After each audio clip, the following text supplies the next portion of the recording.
Selamat datang kembali di Aset Cerdas. Jika Anda sudah berhasil membuat atau berhasil memutus aset legal seperti di video sebelumnya, selamat. Tapi bagaimana cara memastikan kebocoran itu tidak terjadi lagi? Jawabannya adalah SOP. Banyak dari Anda yang menganggap SOP itu dokumen tebal yang ada di rak. Salah.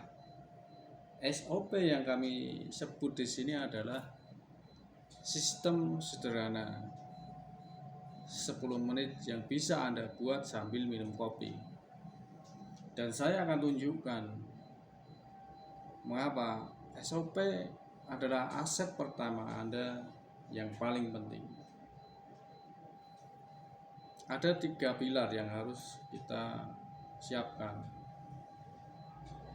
Yang pertama, SOP sebagai brand backup, mengamankan aset utama Anda. SOP bukan untuk karyawan, SOP adalah untuk owner. Kita definisikan ulang. SOP adalah brand backup kalian. Bayangkan, jika Anda sakit seminggu, apakah bisnis kalian tetap berjalan 100%? Jika jawabannya tidak, maka Anda belum memiliki SOP. SOP memastikan kualitas bisnis Anda tidak tergantung kepada kalian, tidak tergantung pada kehadiran kalian. SOP akan mengamankan value bisnis kalian. Jika suatu hari Anda ingin menjual bisnis tersebut, pembeli tidak akan melihat unit PS kalian atau mungkin apa yang ada di dalam keuangan bisnis kalian.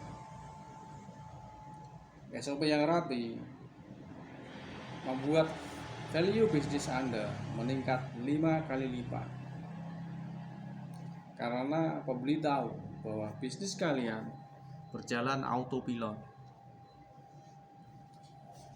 Nah, tujuan sebenarnya adalah kita bukan membuat SOP agar terlihat keren.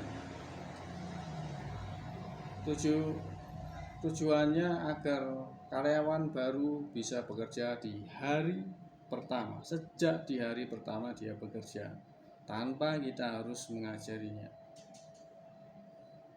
Pilar yang kedua, anatomi SOP. Ada 3 pertanyaan yang harus kalian jawab sebelum kita membuat SOP. Sekarang ambil pen dan dengar kalimat saya. Yang pertama, why? Mengapa? Mengapa tugas ini penting? Contohnya, mengapa harus cek PS? Mengapa harus cek stick PS? Mengapa harus cek listrik? Jawabannya, agar tidak kehilangan uang deposit dan menghindari biaya mengganti peralatan atau pembengkakan listrik. Ini menanamkan mindset cerdas kepada karyawan. Yang kedua, how? Bagaimana cara melakukan tugas ini step by step? Contohnya, langkah pertama, ambil stick A. Langkah kedua, colok kabel ke PSE. Langkah ketiga, tes respon tombol L1. Usahakan dalam membuat SOP hanya menggunakan 3-5 langkah. Usahakan, tapi kalau misalnya lebih, gak masalah. Yang penting karyawan tahu bagaimana cara kerja dari SOP ini.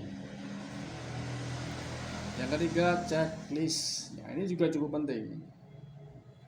Bagaimana Anda sebagai pemilik tahu bahwa tugas-tugas yang kalian berikan sudah selesai?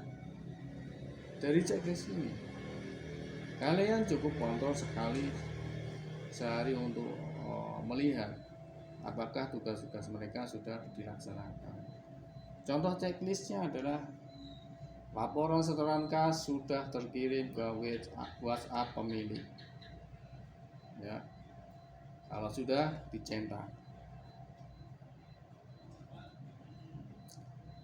Pilar yang ketiga, dari kertas ke kebebasan waktu. Setelah Anda memiliki 5 sampai 10 SOP sederhana ini, misalnya SOP buka toko, SOP setoran kas, SOP cek unit, apa yang akan terjadi? Pendelegasian instan. Anda bisa langsung mendelegasikan tugas-tugas ini kepada operator atau karyawan baru yang baru kita rekrut misalnya. Anda tidak perlu mengajari mereka. SOP ini yang akan mengajari mereka. Mengamankan aset idle time kalian. Waktu yang Anda habiskan tidak lagi digunakan untuk mengawasi. Waktu itu akan Anda gunakan untuk menganalisa laporan, menganalisa data, dan membangun aset-aset Anda lainnya. Itu namanya idle time.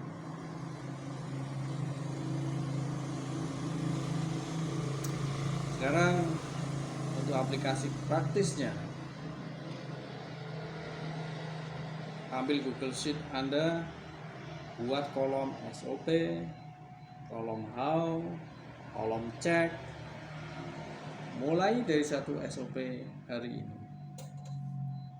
Cukup satu SOP, coba kalian buat hari ini.